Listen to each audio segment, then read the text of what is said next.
In this video, we talk about finding limits of the form limit as x approaches a, f of x over g of x. So limits of rational expressions. There's a nice little flow chart we can take ourselves through to help us find our way through these problems. The first thing we should try to do is evaluate our function f of x over g of x at x equal a. In other words, plug in a and see what you get.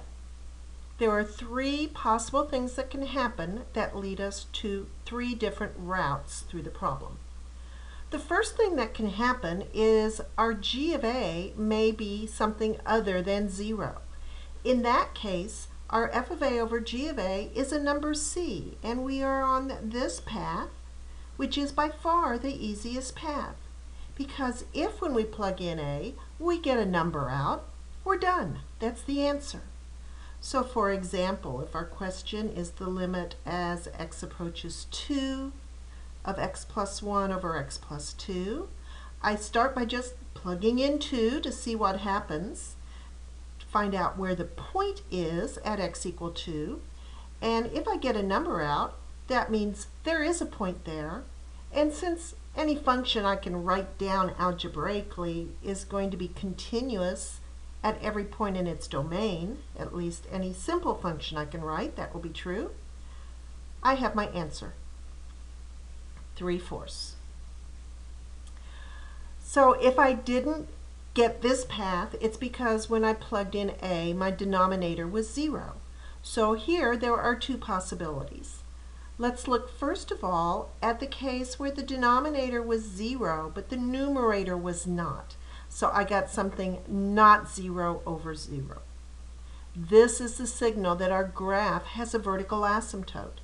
And if it has a vertical asymptote, then we are either looking at a graph that goes up on the left and down on the right, or it goes down on the left and up on the right, or it goes up on both the left and right, or it goes down on both the left and the right. In either of these first two cases, we say that the limit does not exist. Actually, in all four cases, the limit does not exist, but we can say plus infinity to clarify how the limit doesn't exist in the case where the graph goes up on both sides, or minus infinity to clarify how the limit doesn't exist in the case where the graph goes down on both sides. So in the case where we have not 0 over 0, we just have to decide whether our answer does not exist, is plus infinity, or is minus infinity. And in order to decide, what we need to do is look at the left hand and the right hand limits and see what's happening. We know the graph is going towards infinity on both sides. We just need to know which way. So let's look at an example here. This is a little bit harder to think our way through. Let's suppose we have the limit as x approaches 2 of x plus 1 over x minus 2. So let's look first of all at x approaching 2 from the left. So we're looking at a number really close to 2, but a little bit under 2, like 1.99 or 1.999. When I plug this number really close to 2 into the numerator, I'm going to get something close to 3. When I plug it into the denominator, if I actually plug in 2, I get 0. We already knew that. But if I think of plugging in something very close to 2, but only a little bit less than it, then I can see that this denominator is going to be very close to 0. I'll call that a tiny number. What I really need to know is that it is a negative tiny number. And if I divide 3 by a negative tiny number, it's a positive over a negative, so my result is negative, and 3 divided by a tiny number is big. So the graph is going towards negative infinity as x approaches 2 from the left.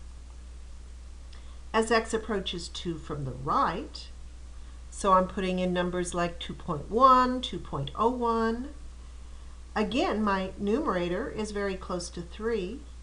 Again, my denominator is very close to 0. I'll call it tiny again. But this time, because I'm putting in a number a little bit bigger than 2, I have a positive tiny number. And a positive over a positive is positive, and 3 divided by tiny is big. And so, in fact, the picture that we have in this case is that our graph is going down on the left, up on the right, and our answer is that this limit does not exist.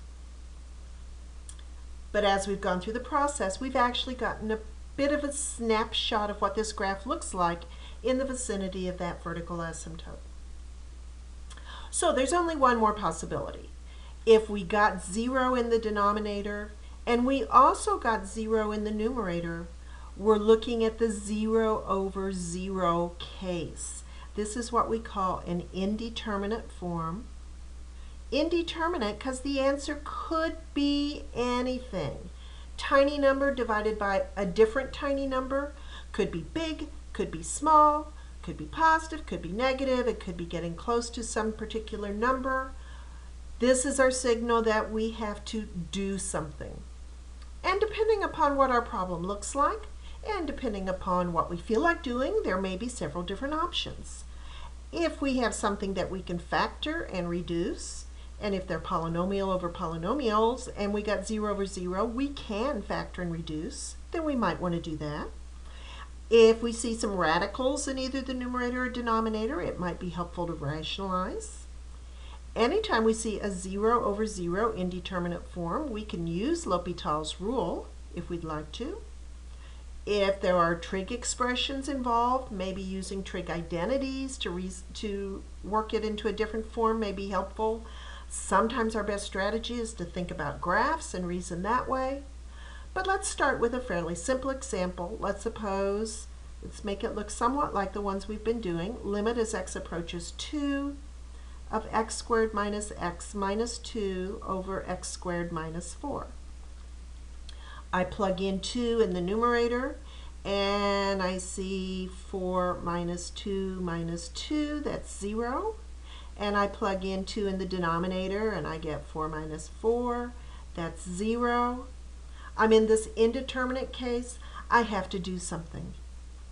Well, it's easy to factor this even if we're not very good at factoring, because if we get 0 when we plug in 2, then we know that one of the factors, both numerator and denominator, is x minus 2. So we're halfway there, and it doesn't take too much exploration to find that the numerator factors as x minus 2 times x plus 1.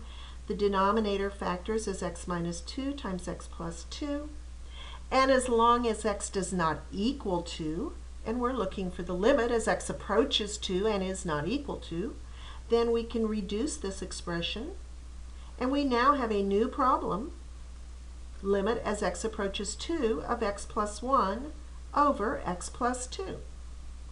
So we have a new problem. So we start at the beginning again. We plug in 2 to see which of the 3 branches we are on, and in fact, it's our first example. We plug in the 2, we get 3/4. That's the answer to this question, and therefore it's the answer to our original question. Hopefully this flowchart will help you think your way through these kinds of problems.